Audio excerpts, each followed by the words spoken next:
Order! Order! You are an incorrigible delinquent at times. Behave yourself, man!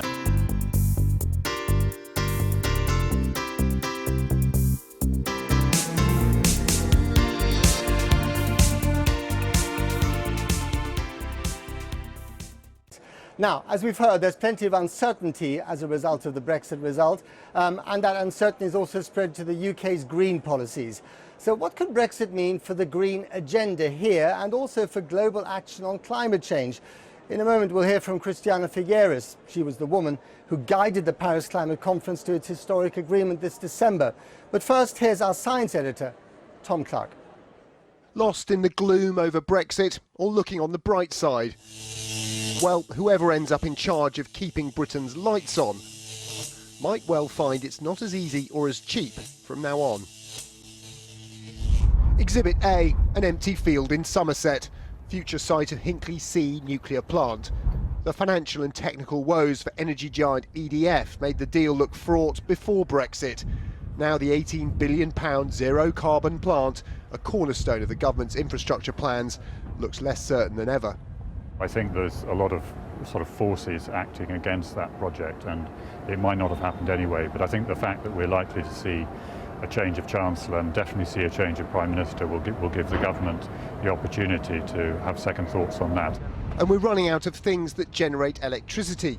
Coal plants and most old nuclear reactors are due to go offline soon. But what will replace them? The current government's energy policy was criticised as being confused and contradictory, but it just got a whole lot murkier. When it comes to building offshore wind farms, solar parks, onshore wind projects, gas-fired power stations, then there's bound to be an impact on investor confidence, and people are going to want to wait and see what's going to happen to the UK economy. If a post-Brexit government cares less about climate change, which many environmentalists fear, we may see less renewable energy. L'accord de Paris pour le climat est accepté. And by voting out of Europe, our commitments under the landmark Paris Agreement, which the EU signed as a bloc, are open to question. We end this COP celebrating a new chapter of hope for the world. Does post-Brexit Britain risk being less green than the one that signed Christiana Figueres' climate deal just months ago? Although the UK has chosen to leave Europe, it cannot choose to leave the planet. We still need a flow of investment into clean energy in the UK. And one of the things that characteristically would undermine that is if we sign up to an international agreement that 190-odd countries have signed up to and then renege from it only a few months later. That looks like you become a very dodgy bet indeed.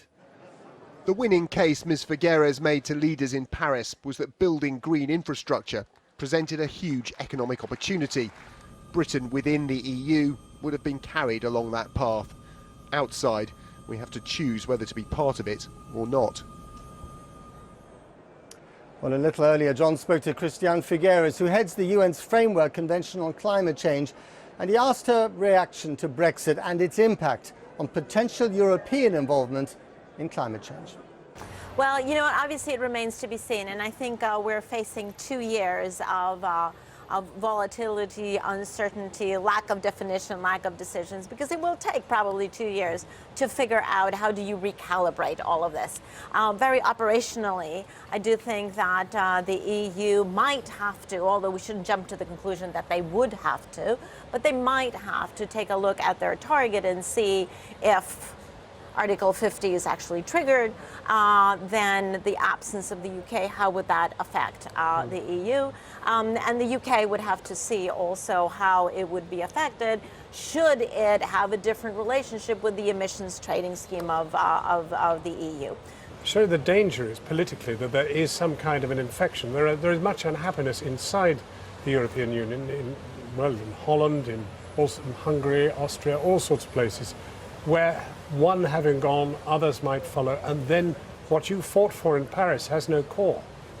Well, what we fought for in Paris is actually much larger than the European Union. What we fought for in Paris is a global agreement that encompasses 195 countries, including those in Europe and the UK. The beauty of Europe is that you do have a core group of countries that shared an approach, have been leaders, and have actually a under agreement, under the larger agreement, they have an agreement themselves. That, of course, is very helpful, but it doesn't mean that the Paris Agreement is going to fall apart, because the Paris Agreement is an agreement of all countries. But doesn't that feel a very long way from the little house in the north, the little house in the south, in which a family is struggling to feed itself and trying to divine how it's going to go on?